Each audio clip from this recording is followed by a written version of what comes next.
Wah, parah juga sih apa yang dilakukan oleh Kim ya. Bahkan si A ini hampir loh mencoba untuk bunuh.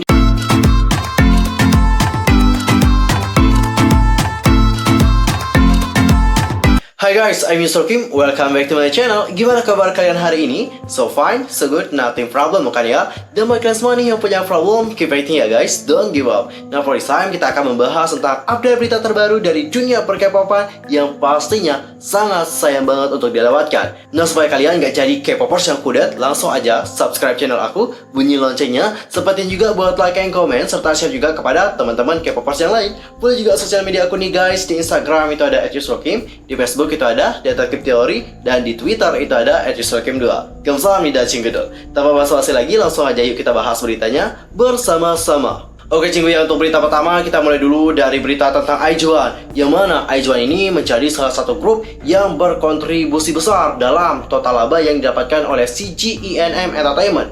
Namun meskipun demikian, banyak dari netizen yang berspekulasi bahwa untuk tahun ini IZ*ONE itu dipastikan bubar. Menurut pengumuman yang telah dikeluarkan oleh CG ENM Entertainment pada 4 Februari yang lalu, penjualan tahunan CG di tahun 2020 diperkirakan sekitar 3,39 triliun Korea won. Penjualan selama kuartal keempat tahun lalu sekitar 944,3 miliar Korea won, walau alami situasi yang sulit dengan harus penampilan offline dikarenakan COVID-19. Sektor musik dari CG menunjukkan performa yang baik. Penjualan tahunan CG di sektor musik sekitar 180,3 miliar Korea won dan mengalami peningkatan laba sebesar 17,3% dari tahun sebelumnya. Hal tersebut berkat penjualan album dari IZ*ONE, J1, dan ENHYPEN yang meningkat secara signifikan di kuartal keempat tahun 2020 yang lalu. Di sumber lain ada foto yang menunjukkan nih guys data IR atau Information Ratio dari perusahaan CG ENM Entertainment di tahun 2021. Nah, dalam data tersebut, nama IZ*ONE tercantum untuk kontribusi mereka di tahun 2020 kepada perusahaan dengan album One Thriller Act 4 yang terjual sekitar 430.000 kopi di antara laba 180,3 miliar Korea won atau sekitar 2,26 triliun rupiah. Dalam rencana CG ENM Entertainment di tahun 2021, untuk kategori bidang musik hanya tercantum nama J1 saja, lalu ada ENHYPEN, Girls Planet 999, dan juga Produce 101 Japan 2. Sementara dalam line up penting perilisan di tahun 2021, untuk kategori musik hanya tercantum dua nama grup. Yang pertama ada J1 dan ada ENHYPEN, serta also untuk drama dan acara Mnet yang akan mendatang. Nama dari IZ*ONE tidak dicantumkan dalam rencana perilisan musik tahun 2021. Dan hal inilah yang membuat para penggemar bertanya-tanya mengenai masa depan dan perpanjangan kontrak dari IZ*ONE. Guys, seperti yang kalian tahu ya, kita sebagai para IZ*ONE itu berharap semoga IZ*ONE itu dapat memperpanjang kontrak. Tapi setelah melihat pengumuman dari CG, kita di sini mulai berkecil hati gitu ya, karena dalam rencana mereka tidak disebutkan IZ*ONE gitu. Padahal kita sangat ingin banget IZ*ONE ini dapat memperpanjang kontrak mereka. Tapi seperti yang kita lihat ya dari pengalaman sebelumnya, itu tidak ada sejarah sih grup-grup bentukan Produce dapat ini memperpanjang kontrak mereka. Itu sangat sulit banget untuk dilakukan. Ya kita lihat aja deh ya bagaimana kedepannya, apakah mereka dapat memperpanjang kontrak mereka atau apakah mereka akan bubar. Intinya yang terbaik aja deh buat IZ*ONE. Gak siap untuk ke hari tersebut, sumpah masih dagdikduk sekarang. Dan sekarang kita akan masuk ke berita yang berikutnya. Kali ini datangnya dari Jin BTS yang memiliki kembaran di acara Produce 101 Japan Season 2. Siapa sih kembaran dari Jin BTS? Langsung aja kita kulik bersama-sama. Produce 101 Japan Season 2 baru-baru ini telah mengungkapkan 101 trainee yang bersaing. Tetapi salah satu trainee-nya dengan cepat mendapatkan perhatian. Menurut para produser nasional, trainee muda tersebut memiliki kemiripan yang mencolok dengan superstar global Jin dari BTS. Sano Yudai adalah penyanyi berusia 20 tahun dengan suara yang lembut dan juga sangat menenangkan.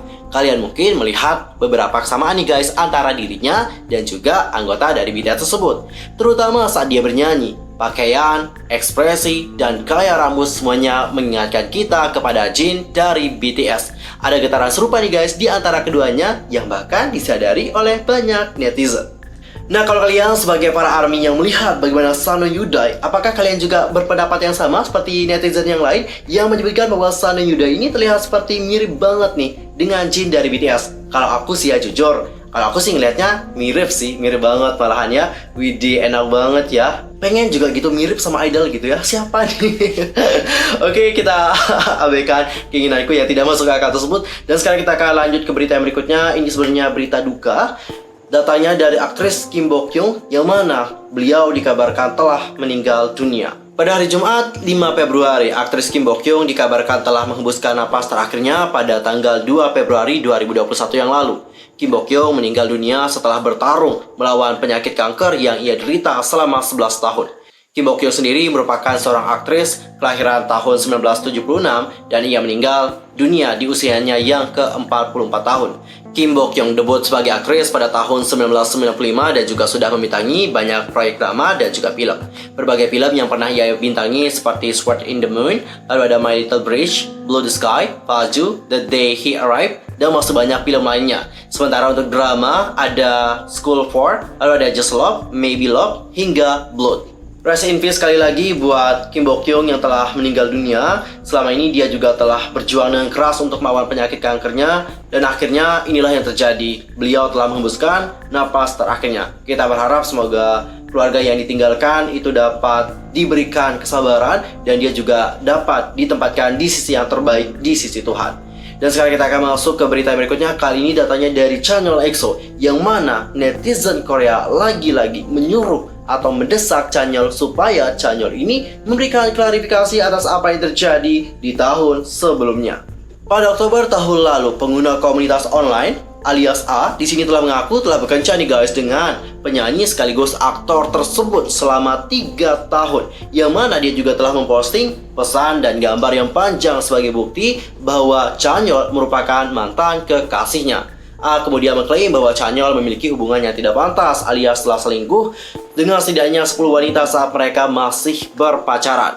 Ketika masalah itu mencuat, SM Entertainment merilis pernyataan singkat dan sementara Chanyeol memilih untuk diam.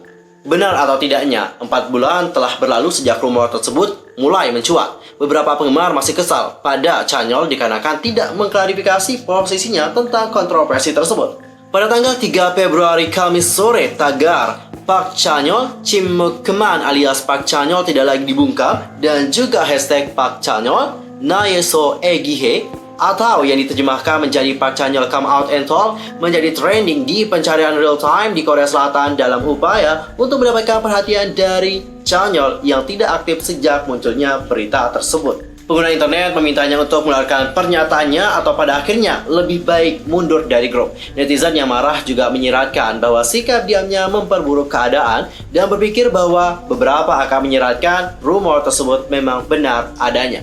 Sementara itu, EXO-L alias P6 dari EXO membalas dan membersihkan pencarian dan meninggalkan komentar positif untuk Chanyeol. Mulai dari, aku sangat merindukanmu Chanyeol, aku akan mendukungmu tanpa perubahan, dan terima kasih karena kamu telah dilahirkan Chanyeol. Nah, kalau kalian sendiri melihat apa yang dilakukan oleh netizen Korea tadi, bagaimana? Silahkan sampaikan pendapat kalian di kolom komentar.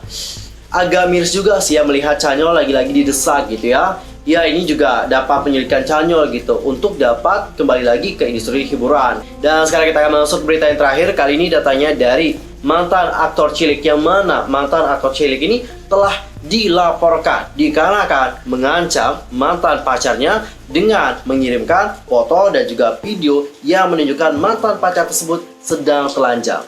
Mantan aktor cilik dan juga perwakilan berkuda nasional digugat karena mengancam akan mengirim foto dan video Molka kepada seorang wanita A yang putus dengannya. Kim mengakui bahwa foto-foto itu diambil olehnya, tetapi mengklarifikasi bahwa itu hanyalah lelucon saja. Menurut laporan eksklusif dari SBS 8 O'Clock pada tanggal 4, Kim yang berpartisipasi dalam tim nasional menunggang kuda di Asian Games 3 kali mengirim foto dan video yang diambil tanpa persetujuan kepada seorang wanita yang bernama A. Wanita tersebut telah putus darinya dan si Kim ini terus mengganggunya selama sebulan. Ketika diancam akan mengirim Molka ke keluarga dan kenalannya, korban bahkan mencoba mengambil keputusan ekstrim, yaitu untuk melakukan bunuh diri. Dalam pesan teks yang diungkap ke publik, Kim mengancam akan meninggalkan rumah segera setelah menunjukkan foto dan video dan wanita itu memintanya untuk berhenti. Jadi pun, dia mengancam wanita tersebut dengan meminta sejumlah uang. Namun dalam panggilan dengan reporter SBS, Kim bersikeras Saya hanya bercanda satu sama lain. Jika saya memiliki pikiran yang buruk, mengapa saya mengirimkannya kepada orang lain atau kepada korban? Itu karena aku ingin bertemu dengannya lagi. Wah, parah juga sih apa yang dilakukan oleh Kim ya. Bahkan si A ini hampir loh mencoba untuk melakukan tindakan yang ekstrim ya, yaitu untuk bunuh diri. Dikarenakan dia juga stres ya dengan apa yang dilakukan oleh Kim. Kim ini bilang cuma bercanda doang gitu. Dia melakukan hal tersebut untuk dapat bertemu dengannya lagi. Tapi kenapa dari pesan teksnya dia itu kayak minta uang gitu ya? Apakah ada sesuatu hal yang lain di sini? Apakah kalian percaya dengan omongannya si Kim atau bagaimana? Tapi kok namanya sama gitu ya sama kayak aku. Bukan aku loh guys, bukan Kim aku yang masuk di sini, oke? Oke, bukan aku. Dan aku juga nggak pernah jadi aktor cilik kalau di Korea. Di Indonesia aja nggak pernah ya. Nah guys, kalau kalian sendiri menanggapi berita tentang Kim tadi bagaimana? Silahkan sampaikan pendapat kalian di kolom komentar. Berita tentang Kim tadi menutup perjumpaan kita untuk hari ini. Aku mohon maaf kalau ada kesalahan baik dalam ucapan, sikap, tindakan, dan sebagainya. I'm so sorry banget. Dan mungkin ada salah informasi, silahkan koreksi aku dengan cara komen di bawah. See you next time di video berikutnya. Thanks for watching. Annyeong. 감사합니다.